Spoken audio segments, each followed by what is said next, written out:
नमस्कार, markets today में आपका स्वागत है। मैं हूं शैल भटनागर, आपके साथ जुड़ रहा हूं नोएडा स्टूडियोज से। आज महीने का आखिरी ट्रेडिंग दिन था और हफ्ते का भी। साथ ही साथ एक इंटरेस्टिंग बात ये हुई है कि अप्रैल के महीने में आपने बहुत शानदार लगभग 15% रिटर्न देखे हैं निफ्टी पर, और इसी की तरीके के रिटर्न आपने बैंक निफ्टी पर आते हुए देखे हैं। ये तब हुआ है जब एक बिल्कुल इकोनॉमिक लॉकडाउन ना सिर्फ हमारे देश में बल्कि पूरी दुनिया में कोविड के फैलाव द्वारा होता हुआ दिख रहा है। आज का दिन हम लोग हर हफ्ते डिस्कस करते हैं म्यूचुअल फंड पोर्टफोलियोज। हमारे साथ ओमकेश्वर सिंह साहब जुड़े हुए हैं। आप हैं चीफ एग्जीक्यूटिव ऑफिसर rankmf.com के। ये एक जानी मानी म्यूचुअल फंड की वेबसाइट है और आप सब लोगों को इस पर दिन में एक बार ज़रूर जाके अपने फंड को चेक करना चाहिए। ओमकेश्वर साहब, आपका स्वागत है मार्केट्स टुडे में। आपसे पहला प्रश्न ये है, शानदार आपने रैली देखी अप्रैल के महीने में। एक कठिनाई का दौर फ्रैंकलिन के डेट फंड्स बंद होने की वजह से भी हुआ था क्रेडिट रिस्क पर। बताइए, महीने के आखिर में अब आपको म्यूचुअल फंड इंडस्ट्री में, खासकर इक्विटी फंड्स में किस तरीके का माहौल दिख रहा है, और फिर इस चर्चा को खोलेंगे। हमारे बहुत सारे दर्शक और बहुत सारे कॉलर्स इंतजार में हैं अपने प्रश्नों का जवाब के लिए। सिंह साहब, बताइए।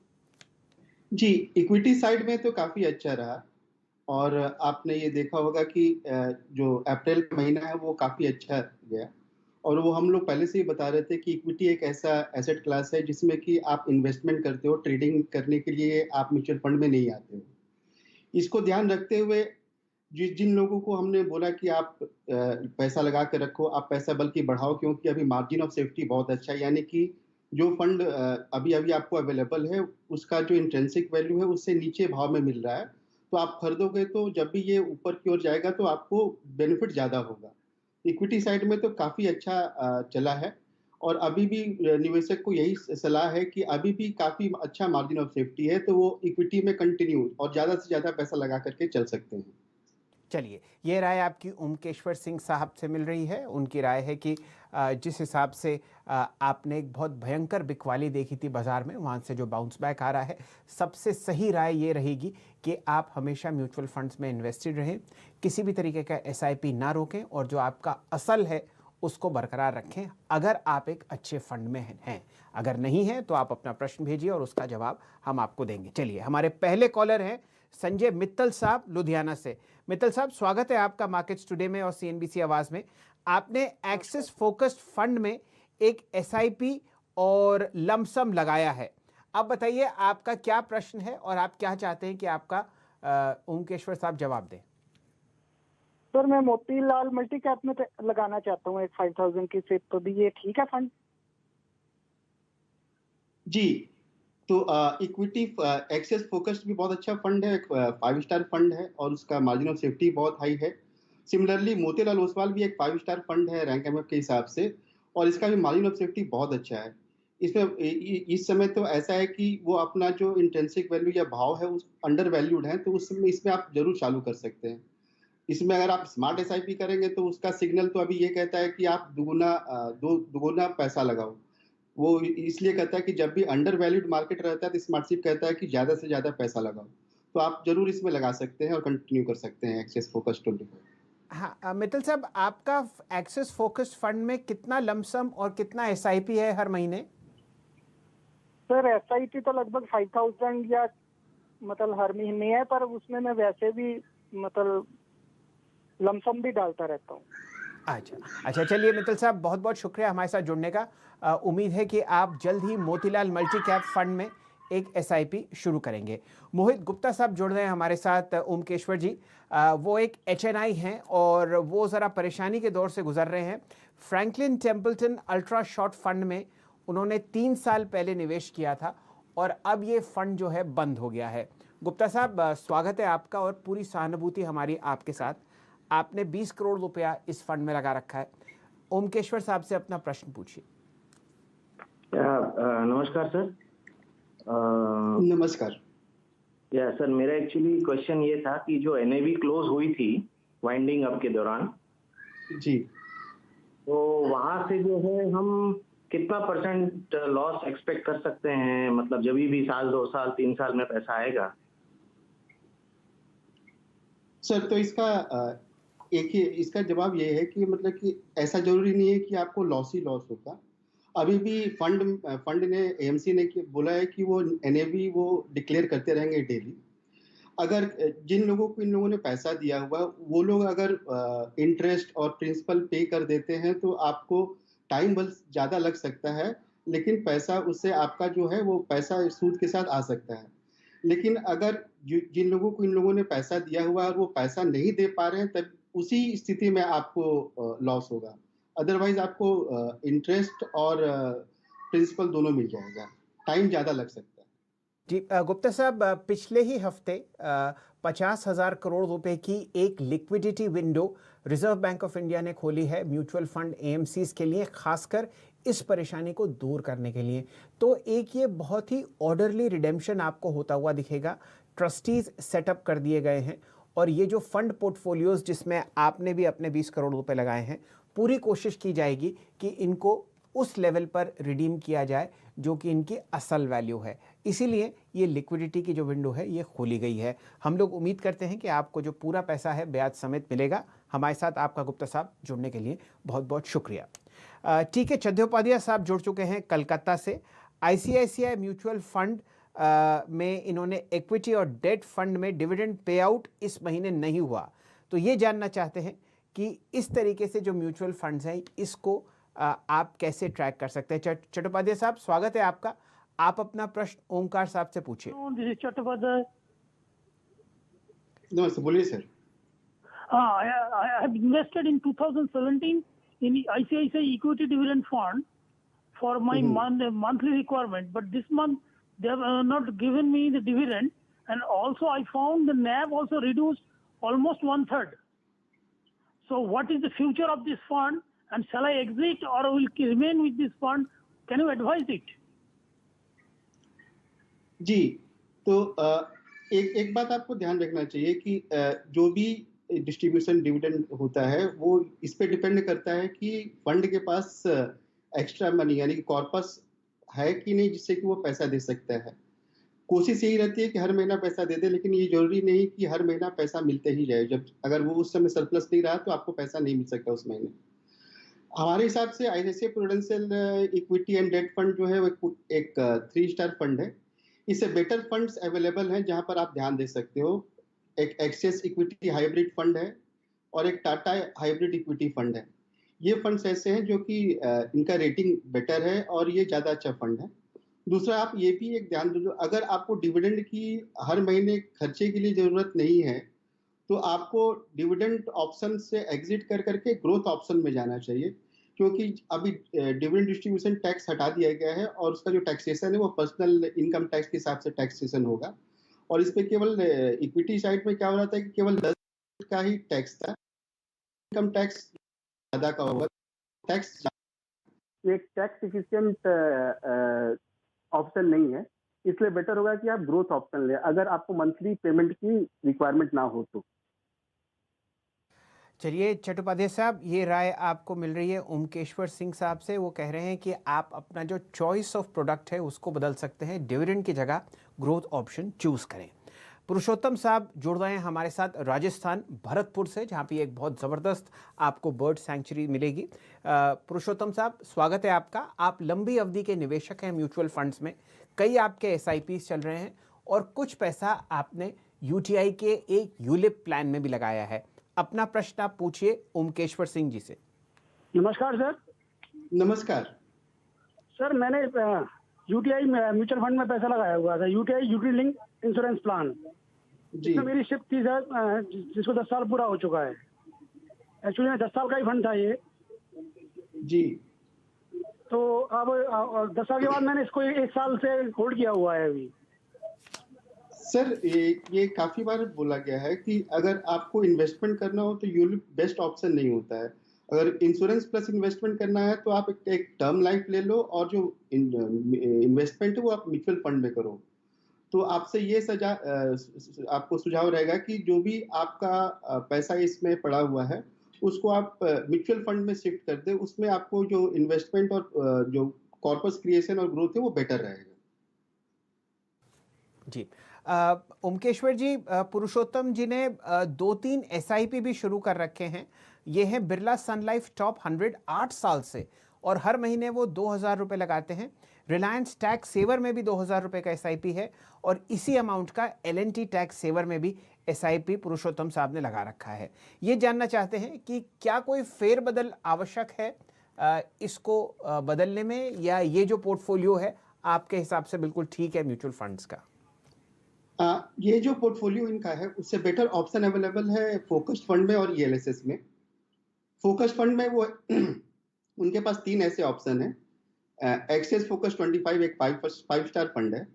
सिमिलरली मोतीलाल ओसवाल 25 और मिराय फोकस फंड, ये ऐसे फोकस फंड है जो कि इससे बेटर ऑप्शंस अवेलेबल है, जो कि जहां पे इन्होंने लगा कर रखा है।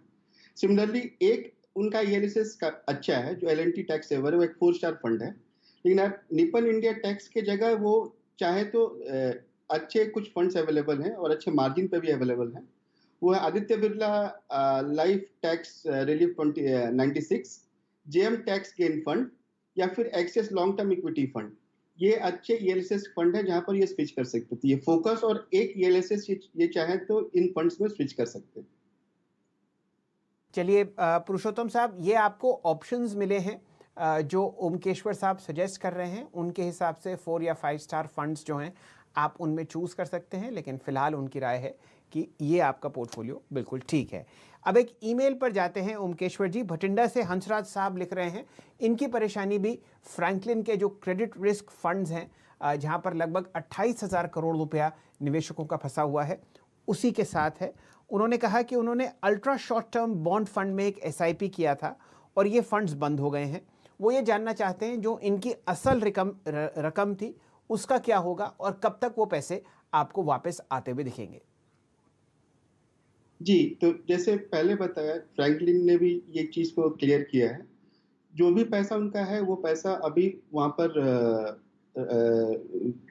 रहेगा। उसके बाद एज एंड व्हेन जब भी अभी जो लिक्विडिटी स्कीम्स आए हैं RBI के, इसके अलावा जब कोविड-19 लॉकडाउन खुलेगा और उसके बाद जब चीज नॉर्मलसी की ओर जाएगा तो डेट सेकेंडरी मार्केट में भी लिक्विडिटी आएगा। जिस समय ये लिक्विडिटी आएगा और या फिर जो भी मैच्योरिटी तक ये हेल्ड करते हैं AMC, और वहां तक जो इंटरेस्ट और जो प्रिंसिपल मिलेगा वो पैसा मिलेगा, तो इनका सारा का सारा पैसा इंटरेस्ट के साथ वापस मिल जाएगा। लेकिन जब तक ये सिचुएशन आते नहीं है तब तक उनको ये पैसा, उसके लिए उनको वेट करना पड़ेगा।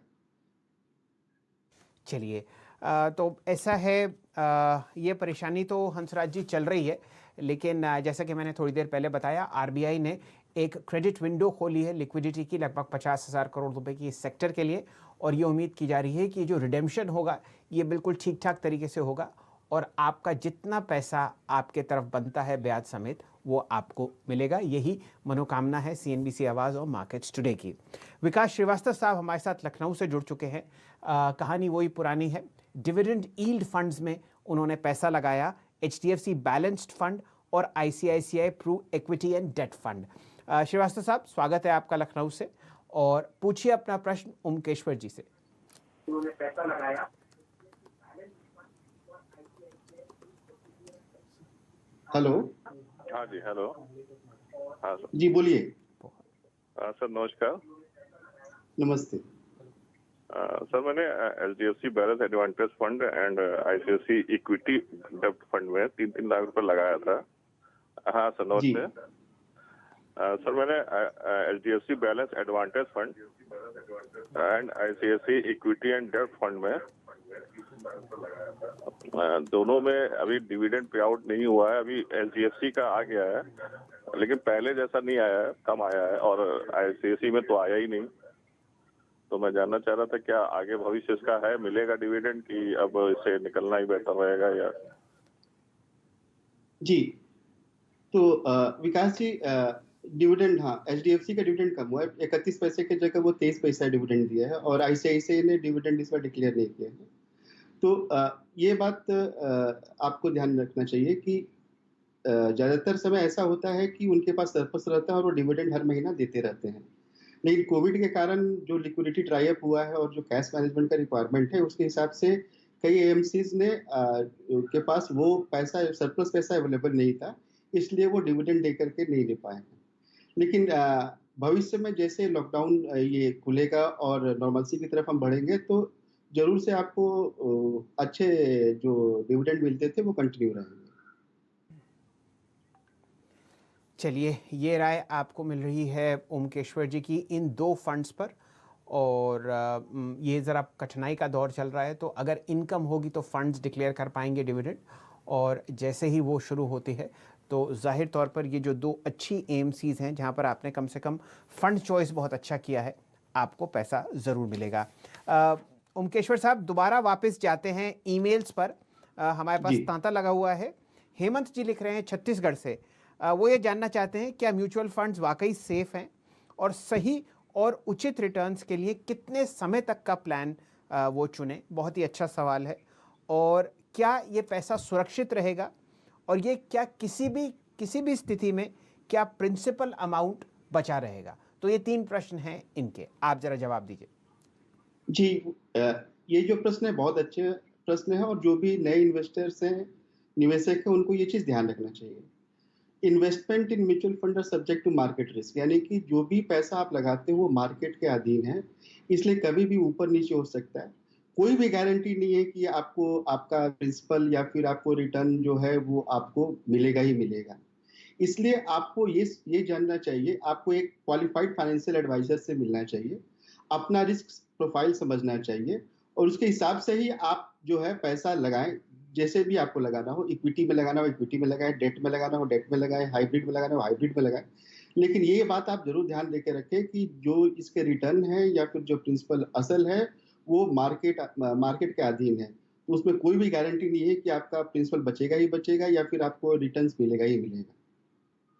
तो हेमंत जी, ऐसा है कि जो हमारे बाजार का रेगुलेटर है securities and exchange board of India, उन्होंने गारंटीड प्रोडक्ट्स के बेचने पर एक बहुत पूर्ण विराम और रोक लगा रखी है। कोई भी म्यूचुअल फंड आपको किसी भी तरीके की गारंटी नहीं देगा प्रिंसिपल अमाउंट की। लंबी अवधि का आप अगर निवेश करेंगे इक्विटी फंड्स में 7 से 8 साल के लिए, तो आप बेहतरीन रिटर्न कमा पाएंगे। चलिए, यहाँ पर थोड़ी सी देर के लिए हम लोग एक ब्रेक लेंगे, और हमारे साथ ब्रेक के बाद जुड़ेंगे मृत्युंजय पांडा साहब उड़ीसा से, शुभम मालविया साहब भोपाल से, और दिलशाद खान साहब यूपी से। इन सब के प्रश्न और कई बहुत अच्छी बातें म्यूचुअल फंड्स के बारे में हम आपको बताएंगे ब्रेक के बाद। जुड़े रहिए हमारे साथ। ओमकेश्वर सिंह साहब एक से एक बेहतरीन जवाब आपको दे रहे हैं आपकी म्यूचुअल फंड क्वेरीज पर।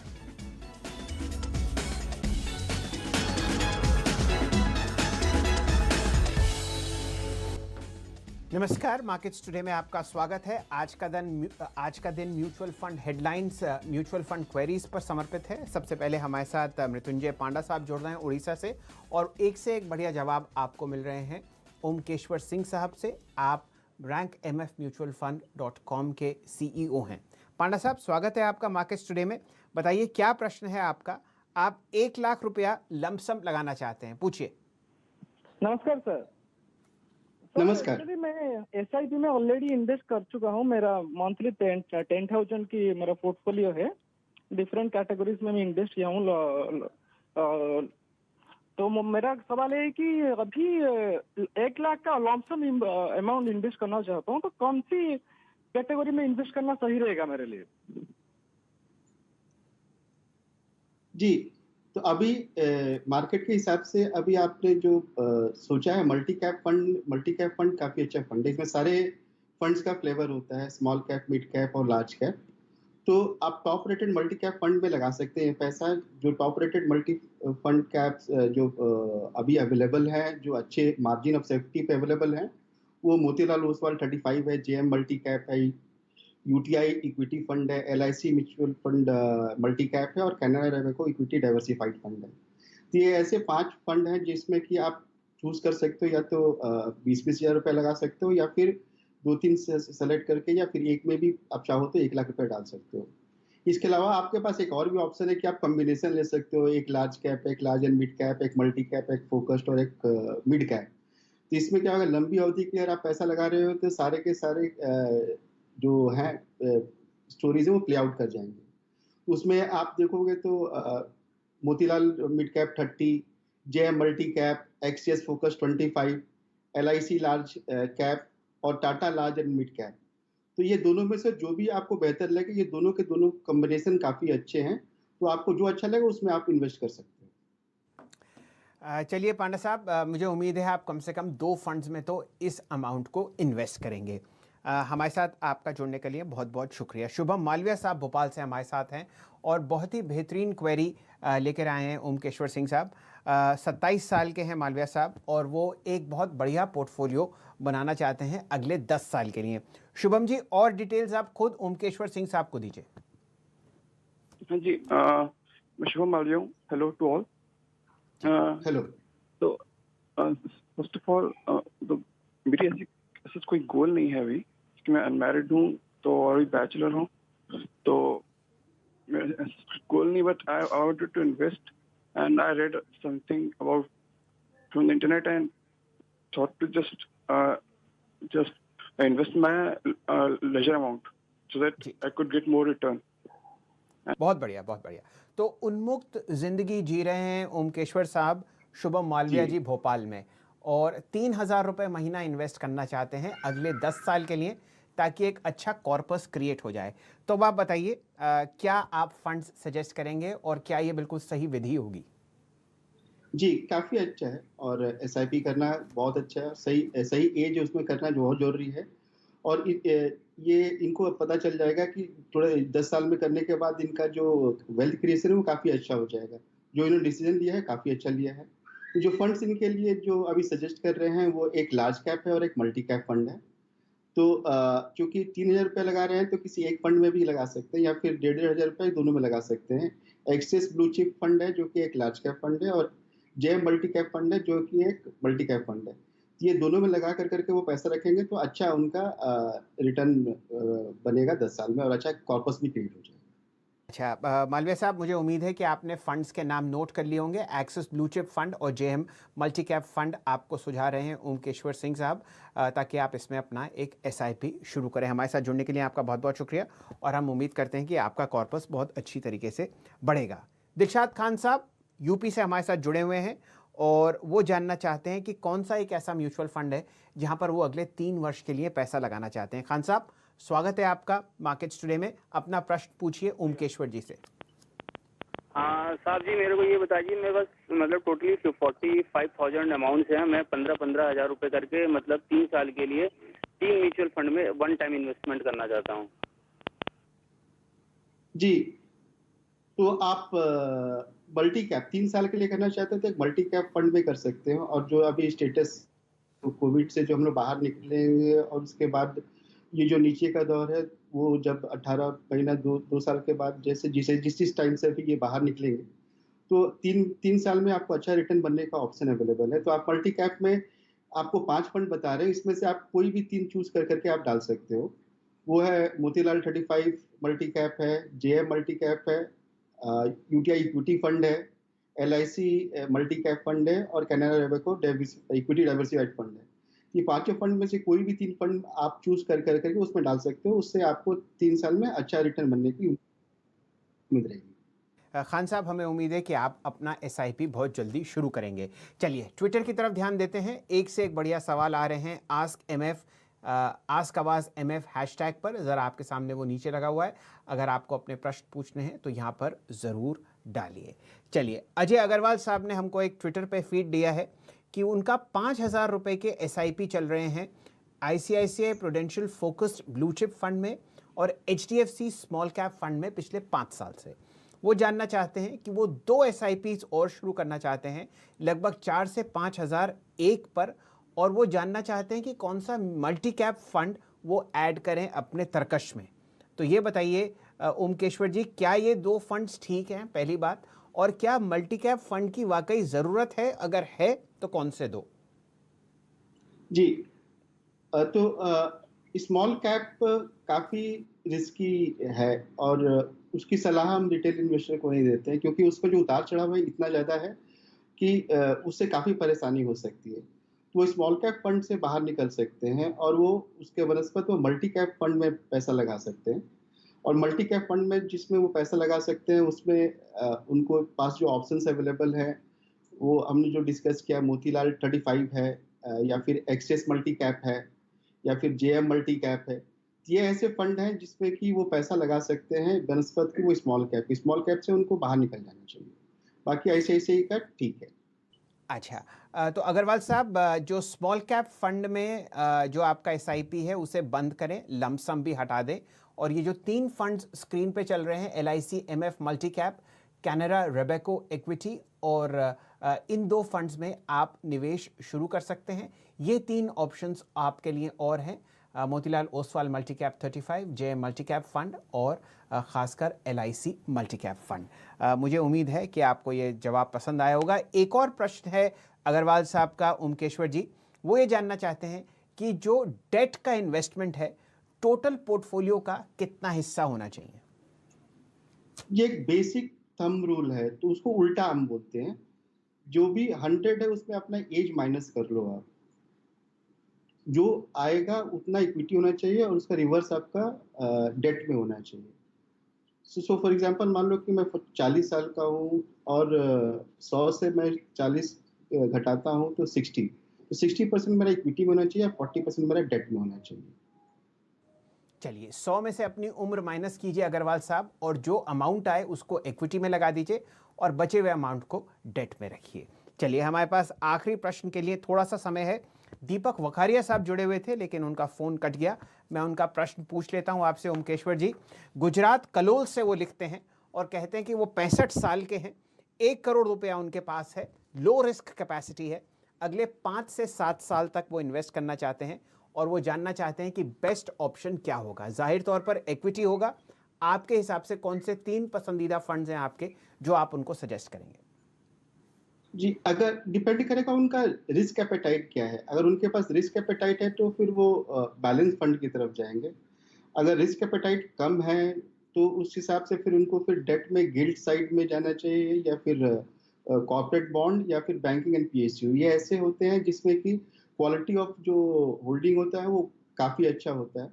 जैसे कि कॉर्पोरेट बॉन्ड फंड है, उसमें कि 80% आपको AAA रेटेड वाले ही फंड्स लेने पड़ते हैं। गिल्ड तो गवर्नमेंट से ही सिक्योर्ड रहता है, और बैंकिंग एंड पीएसयू में भी अच्छा ऑप्शन अवेलेबल्स हैं। तो एज के हिसाब से उनको जो एडवाइस रहेगा ये रहेगा कि गिल्ड में जैसे कि ICICI Prudential gilt fund, UTI gilt fund, या फिर IDFC government securities fund. Similarly corporate bond side से आईसीआईसीआई प्रूडेंशियल कॉर्पोरेट बॉन्ड और Nippon India prime debt fund, और बैंकिंग एंड पीएसयू में ICICI Prudential banking and PSU, HDFC banking and PSU and Kotak banking and PSU. तो चूंकि amount बहुत ज्यादा है तो उसको वो डिस्पर्स करके ये सारे स्कीम से में लगा सकते हैं। जी, ठीक है ओमकेश्वर साहब। मुझे उम्मीद है दीपक जी, अगर आप टीवी देख रहे होंगे तो आपको सारे ऑप्शंस मिल गए होंगे। ये सारे फंड्स के नाम मैं अपने ट्विटर हैंडल पर और CNBC आवाज़ के ट्विटर हैंडल पर पोस्ट कर दूंगा थोड़ी ही देर में। चलिए, समेटने का टाइम हो गया मार्केट्स टुडे का फ़िलहाल। ओमकेश्वर जी, हमेशा की तरह आपका बहुत बहुत धन्यवाद। आपकी डीप नॉलेज की वजह से हमारे बहुत सारे ऐसे दर्शक हैं, या तो वो बाज़ार में आ रहे हैं SIP के द्वारा, या वो एक बहुत हल्का सा कदम उठा रहे हैं, अपना पहला कदम निवेश की तरफ, और वो सबसे बेहतर है अगर आप इक्विटी में निवेश करें म्यूचुअल फंड्स के जरिए। हमारे साथ जुड़ने के लिए आपका बहुत बहुत शुक्रिया, और जो भी हमारे दर्शक हमको लिख रहे हैं उनका बहुत बहुत धन्यवाद। फिलहाल मार्केट्स टुडे को दीजिए इजाज़त, लेकिन जुड़े रहिए CNBC आवाज़ के साथ। एक से एक बेहतरीन और एक से एक बढ़िया आपको खबरें आप मिलती हैं सिर्फ और सिर्फ इसी चैनल पर।